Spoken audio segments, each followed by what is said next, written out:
ஆமையா இளைத்து வந்த ஈசனுக்கு இளைப்பாரி கொடுத்தார்.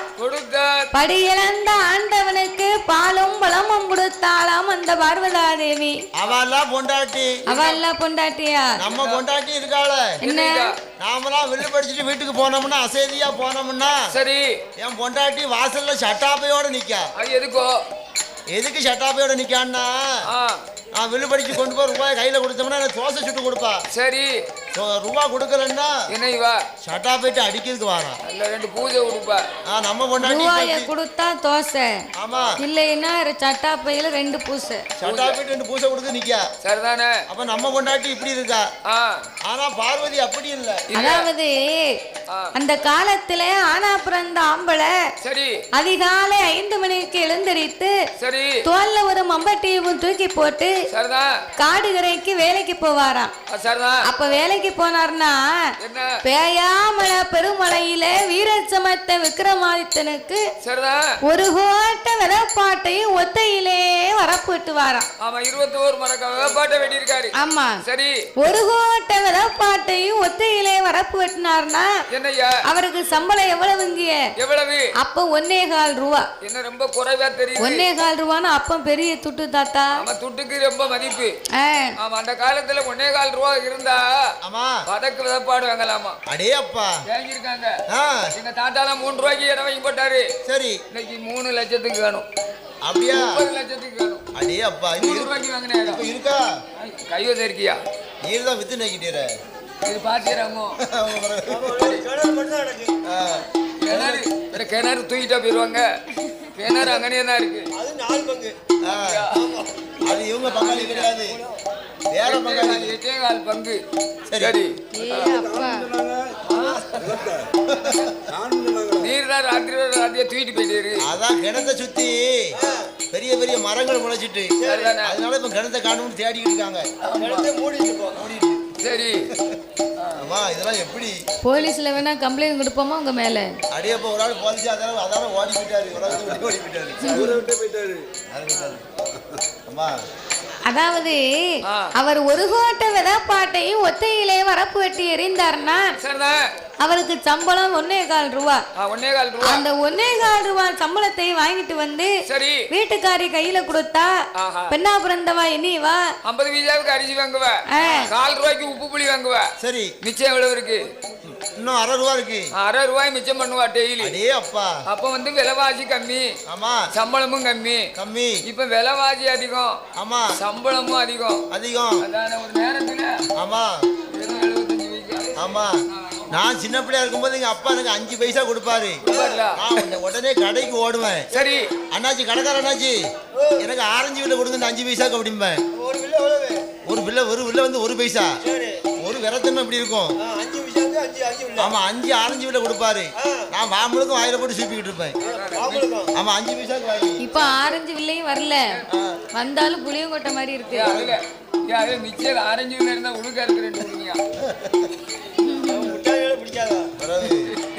அப்ப அந்த காலம் அப்படி இருந்து அப்ப 1.25 ரூபாய் சம்பளத்தை வாங்கிட்டு வந்து வீட்டுக்காரி கையில கொடுத்தா பெண்ணா பிறந்தவா புருஷன் வர்றவங்குள்ள ஒரு சோறுகறிய பொங்கி ஒரு முட்டையை கிட்டே அவிச்சு ஒரு வெந்நீர் கிண்ணிய போட்டு அந்த ஐயா வரும்போது சிரிச்ச முகம் சீதேவியா எதிர்பார்த்து நிப்பாளாம். இப்படியா சிரிப்பா? இப்படி சிரிச்சா அவர் வீட்டு பக்கமே வரமாட்டாரு. உங்களுக்கு கிறுக்கு கிறுக்கு பிடிச்சிருக்கு போலுக்கு. ஆமா சிரிச்ச முகம் சீதேவின்னா புன்னகை சிந்தி பல் தெரியாம சிரிக்கணுமா? அப்ப சிரிச்சவங்க சீதேவியா நின்னு ஏயா இங்க வேலைக்கு போயிட்டு வர இவ்வளவு நேரம் ஆயிடுதோ, இங்க அழைத்து உட்கார வேண்டாம், கொல்லப்புறத்துல வெண்ணி போட்டு வச்சிருக்கேன் போய் குளிங்க அப்படின்னு அந்த ஐயாவை குளிக்க சொல்லி இந்த அம்மா போய் முதுகு தேய்ச்சி விடுவாளா. அவ முதுகு தேய்ச்சி விட்டான்னா எப்படி இருக்கும்? காட்டுல ஆடையை தூக்கி சிவந்த ஆம்பளைக்கு முதுகுல சின்ன பூனையை தூக்கி விட்டத மாதிரி இருக்கும். உடம்புக்கு லேசா இருக்கும். ஆமா குளிக்கும் போது பொண்டாட்டி வந்து முதுகு தேய்ச்சி விட்டான்னா அடேப்பா காட்டுல வேலை பார்த்து வந்த ஆம்பளைக்கு அவர் களைப்பெல்லாம் பறந்து போகும், ஓடிரும். அந்த காலத்துல ஏன் முதுகு தேய்ச்சி விட்டாங்கன்னா அவர் ஒரு கோட்டை விதப்பாட்டை ஒத்தையிலே வரப்பு வெட்டினார் பாத்தியா, அவர் ஓங்கி வெட்டி எரிய அந்த காமம்பட்டி மண்ணு அவர் முதுகுல வந்து விழுந்துருமா. அதேதான். அதுக்குத்தான் அந்த காலத்துல முதுகு தேய்ச்சி விட்டாங்களாம். ஆமா, இப்ப குருணி விதப்பாட்டுக்கு 9 ஆளு. அதுலயும் குறை போட்டு வீட்டுக்கு வந்துருவா. மறுநாள் வேலைக்கு போனோம்னு அவளுக்கு விடியா காலம் ஆட்டோ சாரிச்சு போண்டாவும் டீமியா அப்படி விவரமா பிரிச்சு சொல்லணும். அதானே அவளுக்கு போண்டாட்டி வேற. சரி, சுண்ணாம்பு 100 கிராம் பாக்கு கொஞ்சம் நேரத்து ஏகப்பட்ட பாக்கு களி பாக்கு. சரி, அதுவும் போவ மறுபடி வீட்டுக்கு வரும்போது ஆட்டோ சாரிச்சு 3 மணிக்கு காப்பி டீ. அவளுக்கு சம்பளம் 250 300 ரூபா. அப்பா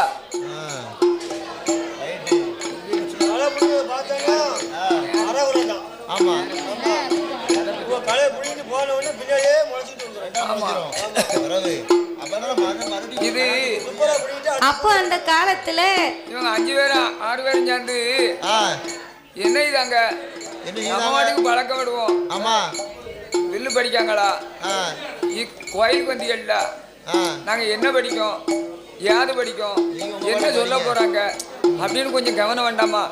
என்ன உங்க பாட்டுக்கு இருந்தா அங்கிட்டு கொஞ்சம் பேசுதியா இங்கிட்டு கொஞ்சம் பேசுதியா, நம்மள பார்க்க வேண்டாம்னாச்சி, சத்தம் போடாம இருக்கலாம்ல, பேசாம இருக்கலாம்ல. இன்னும் பாருங்க, உங்களை தான் சொல்லுது, நீ சொல்லதெல்லாம் கேட்க ஆளு கிடையாது. நாங்க அப்பப்ப சாமி வருவாரு, சத்தத்தை குறைங்க. அதாவது கோயிலுக்கு வந்தாலும் போறாது, சாமியை கும்பிட்டாலும் போறாது. என்னமோ 6 பேர் இருந்து வில்லு அடிச்சுக்கிட்டு இருக்காங்க, நம்மளும் ஒத்தையிலே மாவளை கெடுக்கும் அப்படின்னு தவில சக்கரை பொங்கல் வேவுது அப்படின்னு நினைக்க கூடாது. உடனே போடுவாங்க, எல்லாத்துக்கும் கொதி போடுவாங்கன்னு நினைச்சிட்டு இருக்காங்க. அப்படின்னு நினைக்க கூடாது. நம்ம ஒழுங்கா கதை கேட்கணும். ஒரு ஆலயத்திலே எந்த ஒரு நிகழ்ச்சி வைத்திருந்தாலும் சரி, இந்த அம்மா ஏன் வந்தா, எப்படி பிறந்தா, இந்த கருப்பசாமி ஐயா எப்படி பிறந்தாரு, எதுக்கு வந்தாரு, அவரை ஏன் வச்சு நம்ம கும்பிட்டுக்கிட்டு இருக்கோம், இந்த சப்த கன்னிகள் 7 பேர் எப்படி பிறந்தாங்க, அவரை எப்படி கும்பிடணும் அப்படின்னு கொஞ்சம் நமக்கு கவனம் வேணும். கவனம் வேணும்னா படிக்கவங்களும் பக்தியா படிக்கணும், பாக்க கேக்குறவங்களும் பக்தியா கேட்கணும். தான் சாமி வந்து நமக்கு வரம் தருவாரு. சும்மா கோவிலுக்கு வந்தோம், நம்ம அடுக்கு இருந்தோம், வளர்க்க விட்டோம், அப்ப நாங்க யாரை நம்ம சொல்லிக்கிட்டு இருக்காங்கன்னா அதுக்கு ஒரு பக்கம் நடக்கட்டும், அது நடக்கட்டும். சரி, இருக்கட்டும். அப்படி இருப்பதனால சரி, ஆதி கையிலே ஆண்டவனாகிய பகவானும் பார்வதியும் என்னையா கலைப்பாரி இலைப்பாரி இரு பேர்களும் கையிலே குலவிருந்து வந்தார்கள். குலவிருந்து வாரபோது ஆதிசக்தி பார்வதி ஆண்டவன் இடம் அதை ஆண்டவனே பகவான் அடியாலோட வார்த்தைகள்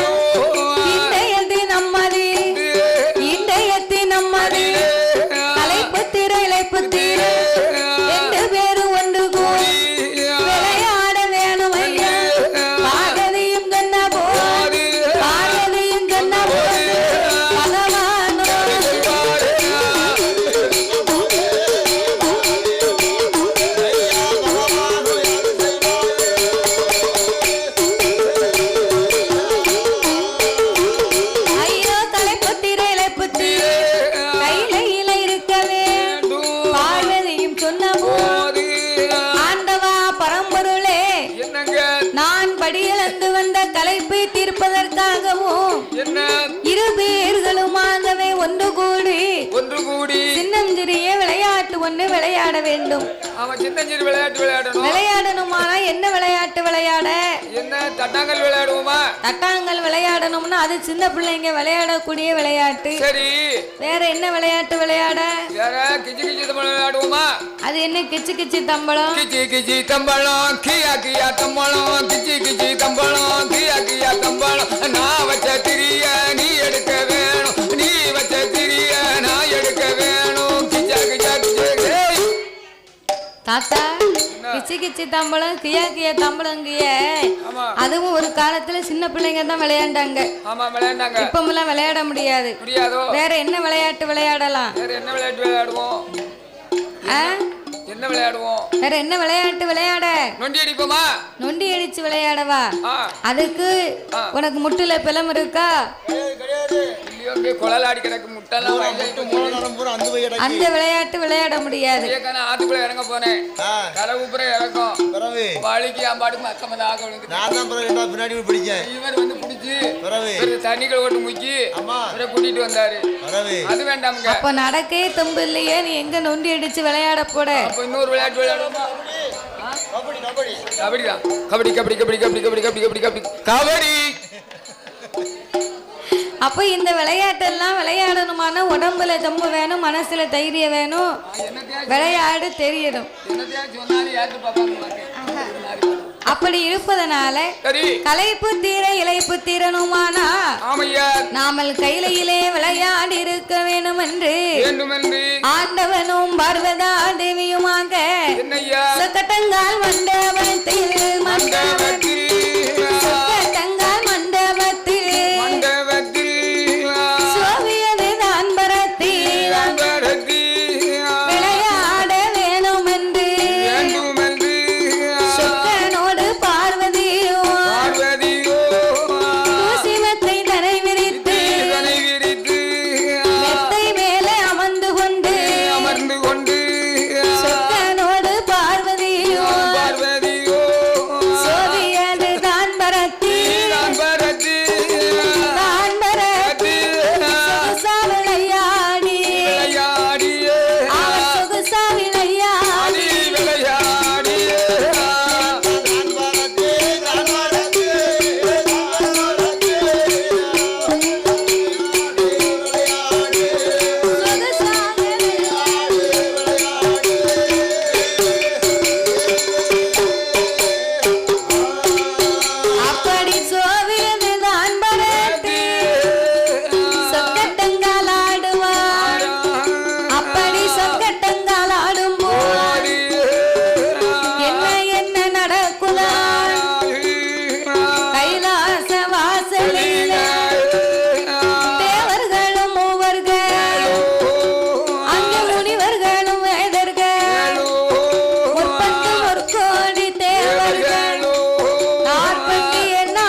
இரு பேர்களுமே சொகுசாக விளையாடி கொண்டிருக்க இருக்கும்போது அன்றைய தினத்திலே 30 கோடி தேவர்களும் 48,000 கோடி ரிஷிமார்களும் சூழ்ந்து நின்று கொண்டு இறைவனாகிய பகவானை கண்டு வணங்க வருகிறார்கள்.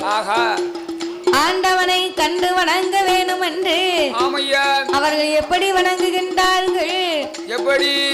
முக்காலும் அவர வலமாய் வந்து முக்காலும் அவர வலமாய் வந்து வலமாய் வந்து முடி வணங்கி சிவனை நமஸ்கரித்தார். முடி வணங்கி சிவனை நமஸ்கரித்தார்.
சங்கரனை அடிபணிந்து வணங்க. ஆமா. அப்படி இறைவனாகிய பகவானை எல்லோரும் வணங்கி நிற்கும் போது ஓம் சிவாய நமக நமக ஓம் சிவாய நமக நமக நமக நமக நமக கிணி கிணி கிணி கிணி கிணி. அப்ப இந்த இறைவனாகிய பகவானை எல்லோருமே அடிபணிந்து வணங்கி நிற்க சரி பார்த்தார் ஆண்டவன். என்ன ஒரு நாளும் இல்லா திருநாளாக அனைவர்களுமாகவே ஆதி கைலைக்கு வந்திருக்கிறீர்களே. ஆமா. என்ன விவரம்? எதற்காக எல்லோரும் கூடியிருக்கிறீர்கள்? எல்லாரும் மொத்தமா கூடியிருக்கீங்களே, என்ன விவரம் என்ன அப்படின்னு இறைவன் கேட்டவுடனே சரி கூடியிருக்கிற ஏதோ ஒண்ணு இருக்குன்னு நினைக்கிறேன். அப்போ எதனால எல்லோரும் இப்படி வந்திருக்கிறீர்கள், என்ன காரணம், உபகாரத்தை சொல்லுங்கன்ன உடனே என்னையா அப்ப ஆண்டவனிடத்திலே முற்கோடி தேவர்களும் சொன்னார்கள். என்ன சொல்லுகிறார்? ஆண்டவா, இறைவா, பகவானே, ஐயா, இரேலும் உலகமெல்லாம் இறையிலக்கும் இறைவா, இறைவா, ஆதி கையிலே என்றைக்குமே வருடந்தோறும் உமக்கும் பார்வதாதேவிக்கும் திருக்கல்யாணம் நடக்கும். நடக்கும். அந்த திருக்கல்யாணம் நடக்கிறது வழக்கம். ஆமா. அப்படி இருக்கும்போது இந்த வருடத்திலேயும் உம்முடைய திருக்கல்யாணத்திற்கான ஏற்பாடுகளை சிறப்பாகவே செய்து நீங்க மறந்துட்டீங்களா? உம்முடைய திருக்கல்யாணத்தை எங்கள் கண்குளிராகவே நாங்கள் பார்க்க வேண்டும் இறைவா. இறைவா, அதாவது பகவான் பார்வதி திருக்கல்யாணத்தை பார்க்கணுமானா அதுல ஒரு நல்ல, அதாவது ஒரு வருஷத்துல மார்கழி மாசம் தான் கையிலேயே திறக்குமா. ஓ, மார்கழி மாசம் கைலாசம் திறப்பு, வாசல் திறப்பு. ஆமா. மார்கழி மாசம் இறந்தவர்களுக்கு சொர்க்கலோகம். சொர்க்கலோகம். நன்மை செஞ்சாலும் சரி, தின்மை செஞ்சாலும் சரி, என்ன செஞ்சாலும் சரி, இது நடந்த உண்மை. உண்மை. கைத்தலம் நீரை கனி பொங்குடம்புல் மூறி கற்பிய கரிமுக கடிதேனே அச்சுத ஊரையிலும் இச்சையில் கரிமுக கடியதும் கடிதேனே.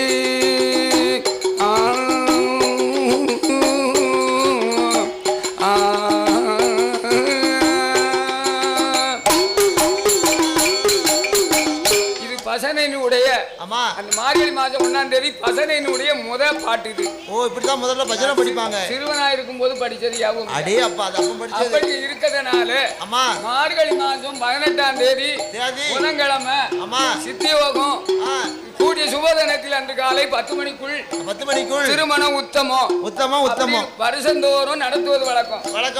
இன்னைக்கு 23வது ஐயா.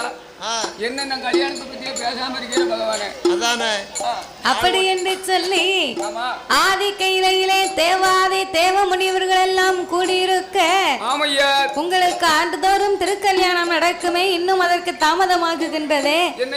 ஆகையினால் எல்லோருமாக இணைந்து ஆண்டவா உங்களுக்கு கல்யாணம் முடிக்க வேணும், முடிக்க வேணும், கண்குளிர பார்க்க வேணும், நீங்க மாலை எது சூட வேணும், நாங்க மகிழ்ச்சியாக பார்க்க வேணும், திருமணம் முடிக்க வேணும், நீங்க முடிக்க வேணும், திருப்பூட்டி பார்க்க வேணும், நீங்க திருப்பூட்டி பார்க்க வேணும்.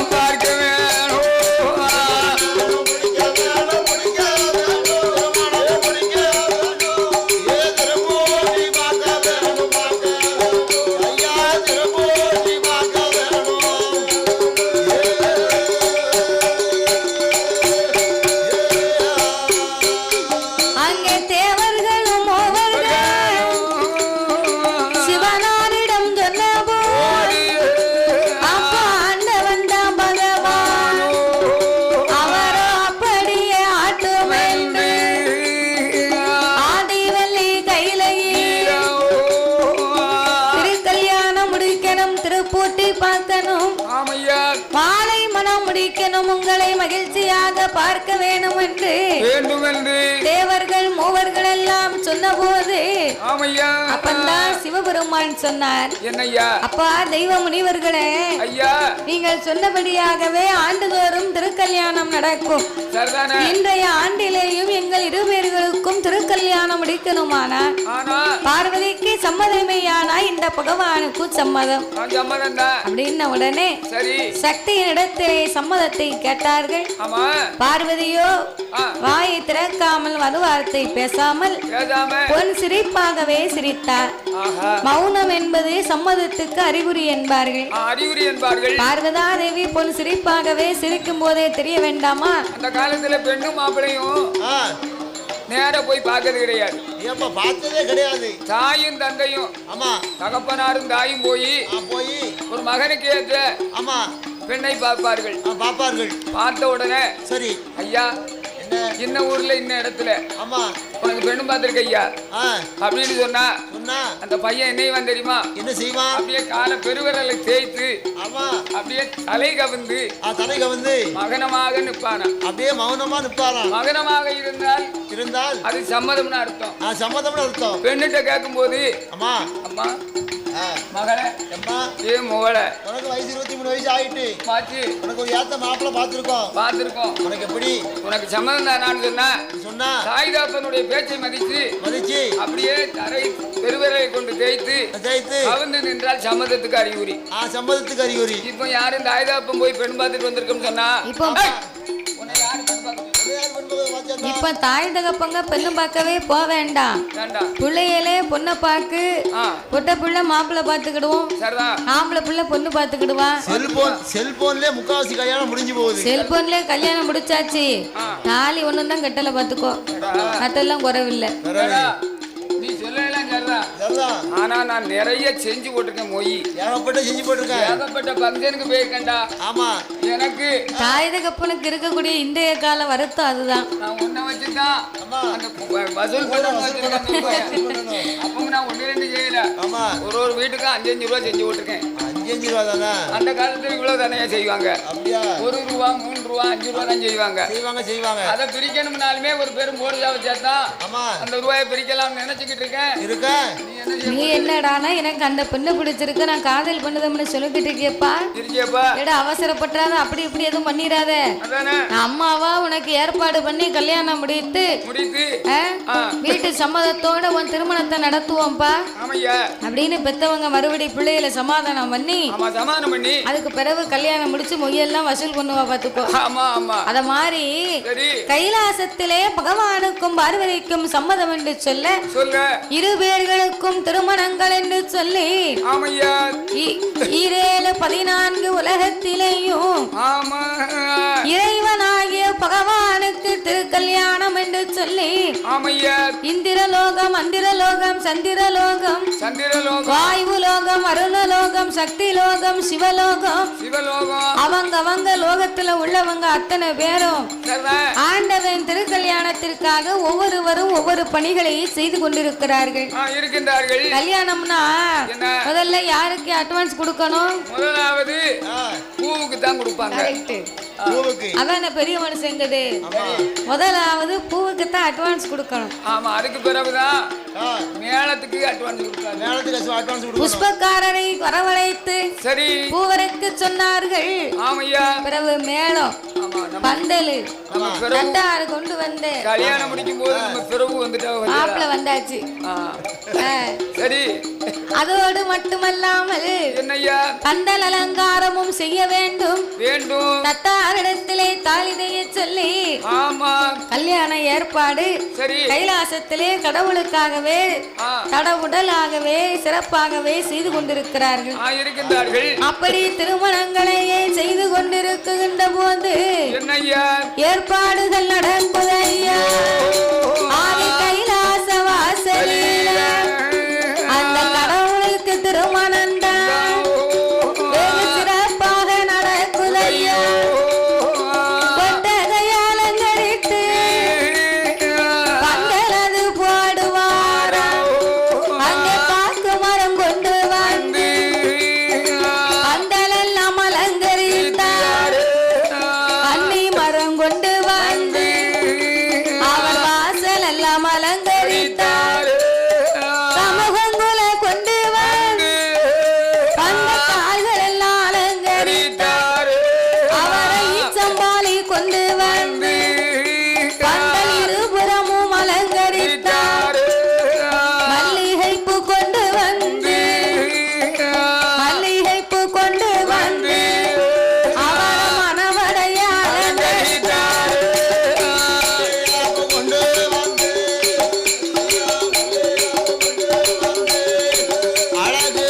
பாவாடைய